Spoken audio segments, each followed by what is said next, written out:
Welcome back to Coloring Through the Bible. My name is Keegan Harkins, and today we're taking a look at a really hard lesson for me out of Exodus chapter 18. This is the story where Moses' father-in-law Jethro comes to visit Moses, and he sees him spending from sunup until sundown judging and instructing and helping the people. And Moses is doing a good thing, but he's wearing himself thin. He's working too hard. He's busy, just constantly.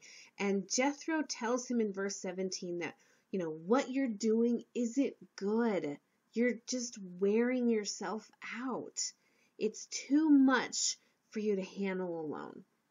And that's such good advice, but it's so hard to do at times, at least if you have a personality like I have. I can really identify with Moses. I mean, some days I'm running on 4 or 5 hours of sleep because I have so much on my plate that I'm doing. I'm busy. I don't ever watch TV or sit and do anything frivolous. I'm constantly doing something. And my husband is Jethro for me. He's the one who tells me, you need to stop. You need to relax. You need to let other people help you. Don't try and do everything yourself. Because when I'm running, that's not good. Now, we're called to serve. We're called to give of ourselves to others. But when we stretch ourselves too thin, we can become ineffective at best. Because when we try and do everything, we tend to get lots of things done, but the quality of the work that we do diminishes the more we spread ourselves out. And sometimes the hardest but most necessary thing that we can do is say no. Because God never intended us to be overly busy. And sometimes I struggle with that. I struggle with understanding that it's okay to say no when your plate's already full. You're not denying somebody your help, really. I mean, you are, but you can't think of it as, well, I'm letting something down. I'm letting it fall because I'm not doing it. Maybe when we say no, we're giving somebody else a chance to step in and say yes. Because if we're always doing it, then other people don't rise to the occasion. And if we're always going, and never resting, then we're breaking that commandment of God. Because God told us to work 6 days, and on the 7th day, rest. Now, I have a confession to make. Last month, my family and I went on vacation. And I had asked a really good friend of mine, pray for me that I will unplug, that I'll take some time away from the ministry and just spend time with my family. And yet, I still packed my laptop and my cell phone and some unfinished project work that I needed to get done.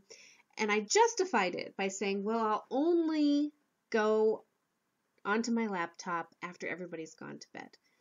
Because I knew I stay up later than everybody else. So I'll only use it in case of emergencies, or, if everybody else is taking a nap or something, that's the only time I'll get on my computer. I won't work during family time.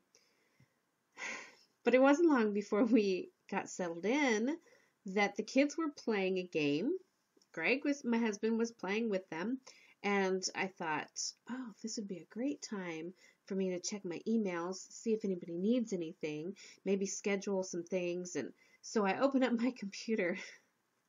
And my friend had been praying because we had no cell phone service. Nothing. It was just like every now and then randomly we would get cell phone service. Nothing. The place we were staying was supposed to have, free Wi-Fi. And the Wi-Fi connection was horrid. You had 2 minutes before it kicked you offline. So I had brought all of this work to do, and I didn't do any of it. I had to relax. I had to rest. And it was amazing. I mean, I slept more than I had slept probably in months. I rested. I enjoyed my family. I played board games with them. I connected with them. I was able to, instead of working when everybody was sleeping, go for a walk and spend some time praying and just reveling in all of the creation that was around me. We were in the middle of Yellowstone National Park. God's beauty was everywhere, and I would have missed it if I had been working on my laptop. God tells us to rest. God created the Sabbath so that we could rest and reflect on Him. It's not a suggestion, it's a command. God says, work 6 days, take one off. And we miss so much if we are busy like Moses from sunup until sundown. But there's more to what Jethro is telling Moses in this chapter. He didn't just tell him, you need a vacation.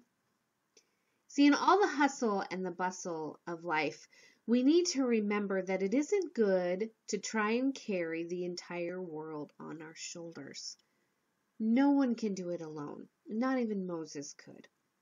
We talked about how that may be, stealing somebody of an opportunity to step in. But more than that, when we try to do more than we should, we needlessly wear ourselves out. We need to find our place, find our calling, accept that we can't do everything, but what we can do it well.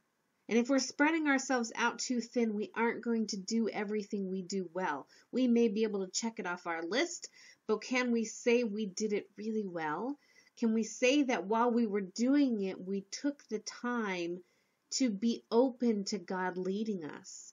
That we were aware of the people around us and ways that we could minister to or input into the lives of the people around us? Or are we simply getting from point A to point B and checking off our to-do list?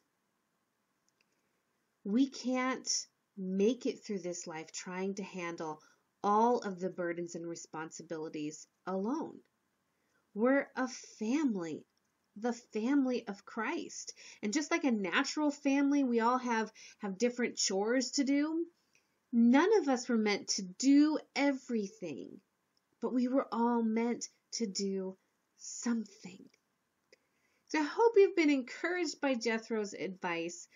Do what you do for the Lord, but realize when to ask for help and when to say no and when to take that Sabbath.